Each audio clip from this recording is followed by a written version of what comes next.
Good morning. Today we will see about process quality management tools. So let us start. The first one is ISO, International Organization for Standardization. The International Organization for Standardization is an international non-governmental organization made up of national standard bodies. It develops and publishes a wide range of proprietary, industrial and commercial standards. And as the name indicates, it is an international organization, so it comprises of representatives from various national standard organizations. The abbreviated name ISO is not its acronym, but it is derived from an ancient Greek word isos, which means equal or equivalent. Because the organization would have different acronyms in different languages, the short form ISO was decided for it. Now let us see what are principles of ISO. First principle is customer focus. It covers both customer needs and customer services. This principle stresses that a business should understand its customers' need and when they need it. It results in improved customer satisfaction overall with effective processes. The second principle is leadership. Without clear and strong leadership, a business blunders. So the principle 2, which is leadership, is concerned in this direction of the organization. The business should have clear goals and objectives and ensure that its employees are actively involved in achieving these targets. Next is people involvement. The process approach is all about efficiency and effectiveness. If all the people are involved, then well managed processes can take place and it may reduce cost, improve consistency, and eliminate waste and promote continuous improvement. So, managing processes also makes responsibility clear and ensures your resources are used in best ways. Next is process approach. The process approach is all about efficiency and effectiveness. It's also about consistency and understanding that a good process also speeds up activities. And some of the advantages are improving consistency, eliminating waste, and promotes continuous improvement, which we saw in the above principle also. The next is systematic approach to management. I also defines this principle as identifying, understanding, and managing interrelated processes as a system contributes to the organization's effectiveness and efficiency in achieving its objectives. This means that multiple processes are managed together as a system, which should lead to greater efficiency. As systematic approach is followed, then the workflow goes in a smooth way and can result in a better product. The next principle is continual improvement. This principle is very straightforward, and continual improvement should be an active business objective. And if any condition occurs, then the business should adapt to that situation and should grow fastly. The next is factual approach to decision making. A logical approach based on data and analysis is good business sense. Unfortunately, in a fast paced workplace, decisions can often be made rashly without proper thought. Informed decisions lead to improved understanding of the marketplace as data is collated and analyzed, and the ability to defend past decisions can be taken by factual approach to decision making. Then, the last principle is mutually beneficial supplier relationships. This principle deals with supply chains. It promotes the relationship between the company and its suppliers and recognizing it is interdependent.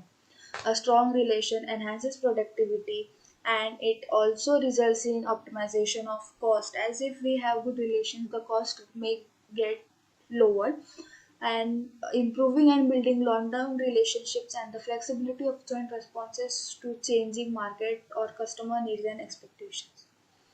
Next, we will see what are the advantages. The advantages are increasing customer satisfaction, as the first principle itself was customer focus, so it increases the customer satisfaction.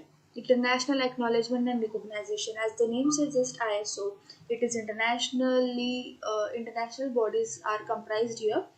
So we get international acknowledgement and recognition, happier staff, more customers as customer satisfaction is more, then consistent quality and efficiency with the principles such as leadership and managing processes, etc. Then reduced cost as we have good relationships, and more business opportunities would be there. Then proper management visibility can be done. Less disruptions, external audit benefits are also the advantages. Now, disadvantages. Standard is prone to failure when company is interested in certification before quality. Then period to achieve ISO certification is very lengthy and requires month of efforts. The process is quite lengthy and it requires more time. It requires heavy emphasis on documentation.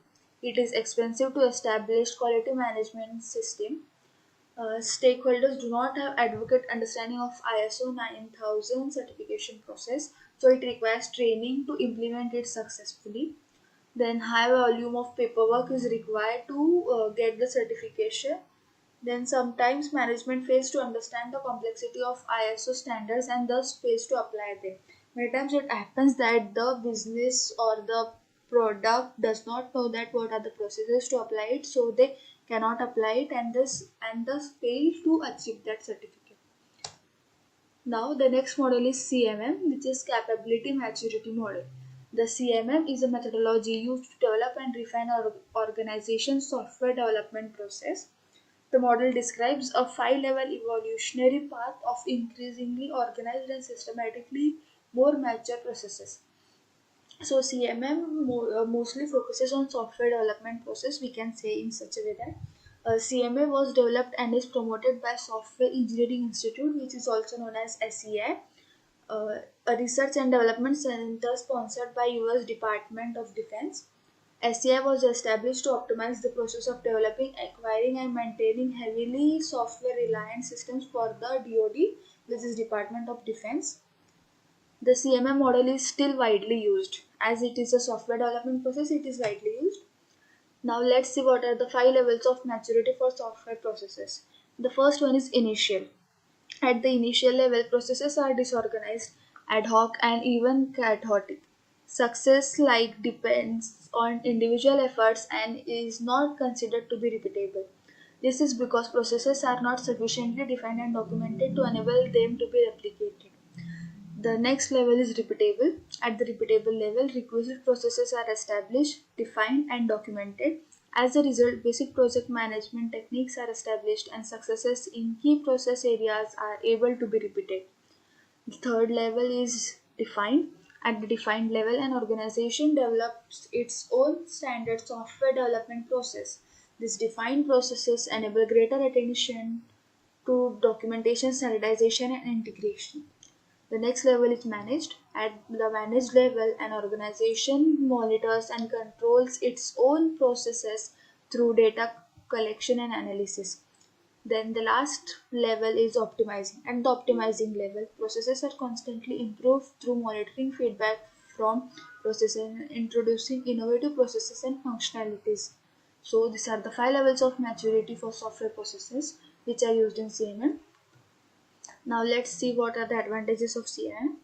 More accurate identification of flaws in process development operations. As if we get to know the flaws before the final product is ready, then we can correct it and can remove the errors. Reduction in cost of software development, increase in productivity from software development, reduction in post-release defects and essential enhancements, reduction in time to market for implementation. It gives higher client contentment, easier management, brings more business, and has the advantage of quality deliverables also. Now, what are the disadvantages of CMM? CMM determines what a process should address instead of how it should be implemented. Many times, when we know how it is implemented, it becomes easy for us to use it. The next disadvantage is that it does not explain every possibility of software process improvement. It does not tell on what kind of business an organization should be in. It mostly concentrates on software issues but does not consider strategic business planning, establishing product line and managing human resources, etc. As it is a software development process, it mainly focuses on the software part and ignores the other part, due to which the result may get affected. CMM will not be useful in the project having a crisis right now. CMM does not specify a particular way of achieving those goals. CMM only helps if it is put into place early in the software development process. As it is a software development process, it mainly focuses on the software part. Now, let's see what is the operational use of CMM. The CMM as a framework represents a path of improvement recommended for application development organizations that want to increase their software process capability. As we know that CMM is a software based development, so it mostly focuses on the software part and tells us in the software part what can be improved. It is designed to support at least one of the following four operations. Assessment teams can identify strengths and weaknesses in the organization. Evaluation team can identify the risk of selecting from among different contractors for awarding business and to monitor contracts. Manager and staff can understand the activities necessary to plan and implement software process improvement for the organization. Process improvement groups can use it as a guide to help them define and improve the software processes in their organization. So, from the defined four operational uses, CMM should follow at least or support at least one of the following operations. The next topic is Six Sigma. So Six Sigma is a process that makes use of statistic and data analysis to analyze and reduce errors or defects. In this process, the purpose is to improve cycles within or while reducing manufacturing defects to no more than 3.4 defects per million units or events. So Six Sigma is a method that offers organizational tools to improve their capabilities in managing their business. This increase in performance and decreasing process variation. It is possible to reduce defect rates, as it is mentioned that 3.4 defects per million units. So it is possible to reduce defect rates, improve employee morale, and improve the quality of products or services, which all contribute to a higher level of profitability. So Six Sigma is a set of management tool and techniques designed to improve the capability of the business process by reducing the likelihood of error. Six Sigma mainly focuses on reducing the errors. Six Sigma is a data-driven approach that uses statistical methodology for eliminating defect reduction, and profit improvement. Now, let's see what are the five phases of Six Sigma. The Six Sigma follow an approach called as dynamic, and it also follows the approach known as DMA-DV. We will see both these in detail. So first we will go with dynamic. Dynamic is statistically driven methodology that companies implement as a mental framework for business process improvement. Define. D stands for define. A team of people led by Six Sigma champion defines a quality process on which to focus, decided through an analysis of company goals and requirements.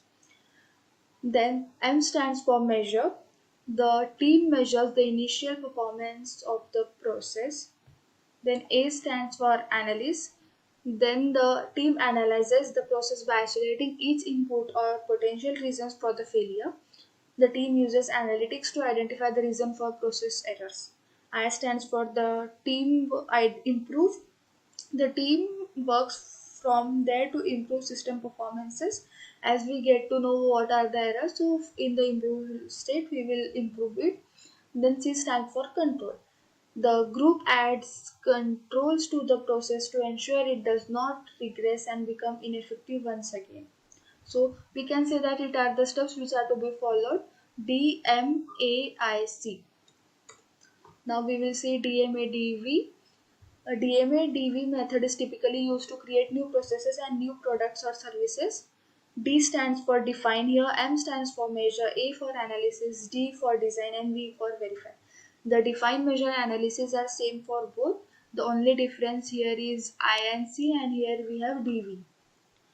So we will see for D define the project, and measure critical components of the processes and the product capabilities. A analyze the data and develop various designs for the process, eventually picking the best. Then again D design and test details of the process. B Verify the design by running simulations and a pilot program and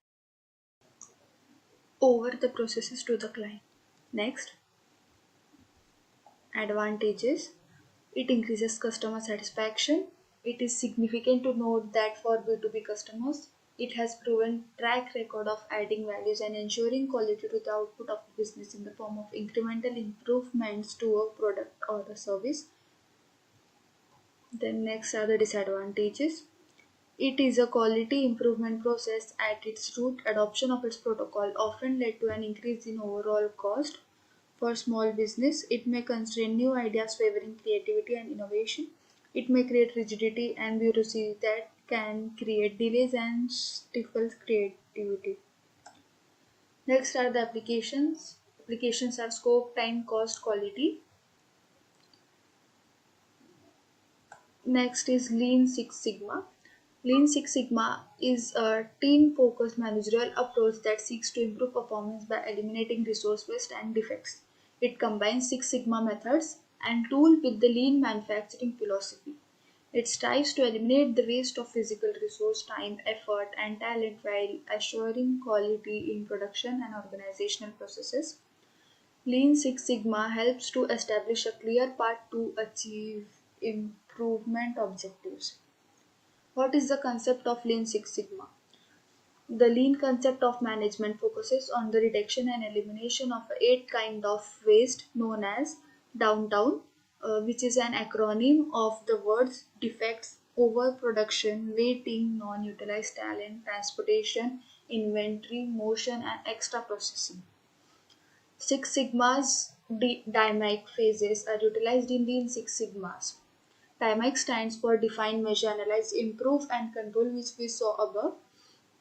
It refers to the data-driven five-step method for improving, optimizing, and stabilizing business and manufacturing processes.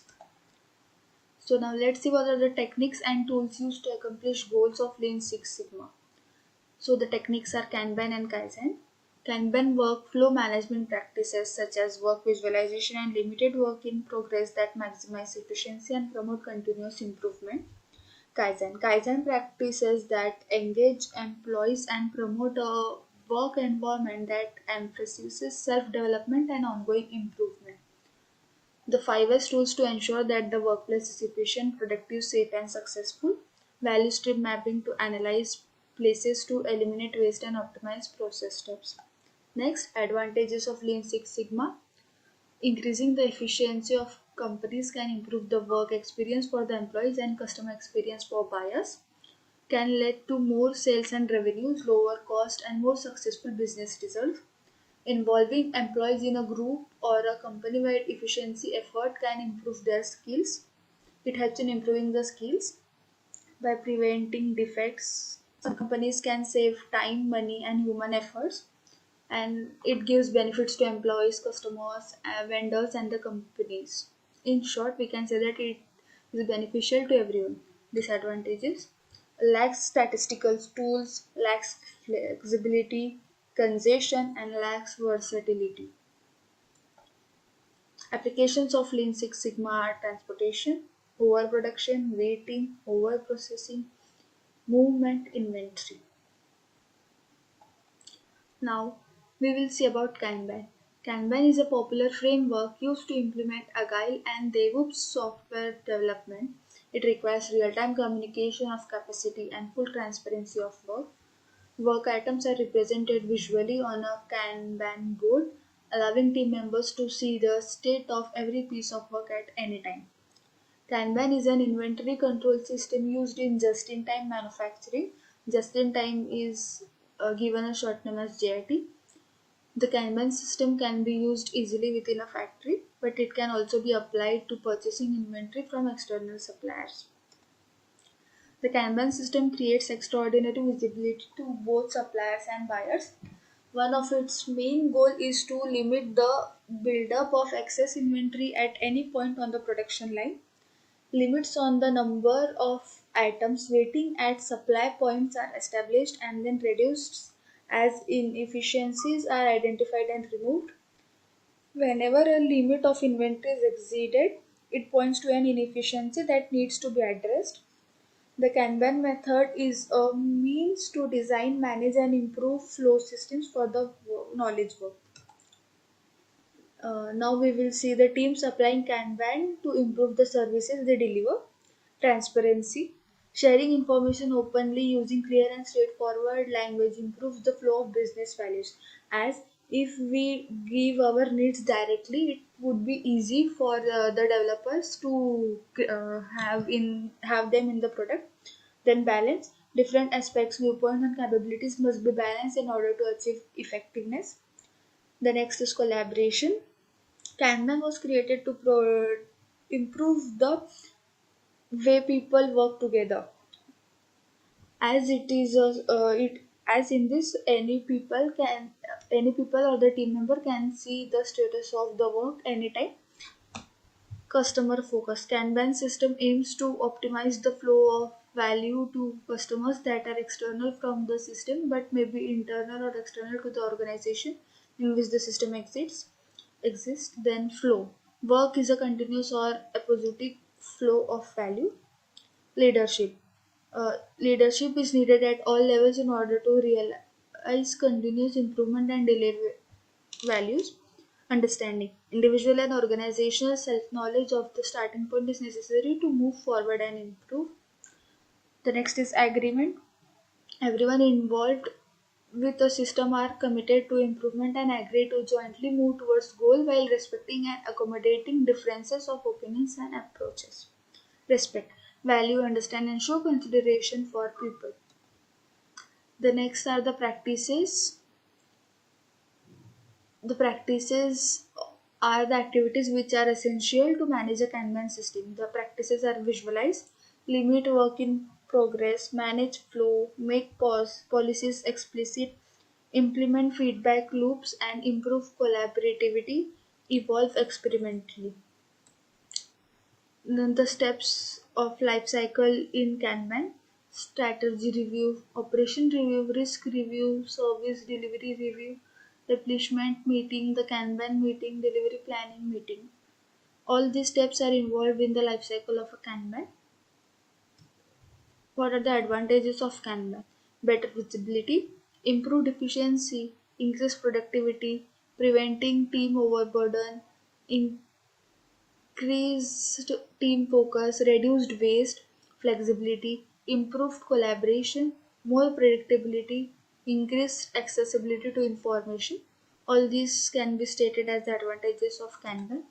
Now let's see what are the disadvantages. It requires process stability. It lacks of explanation iteration.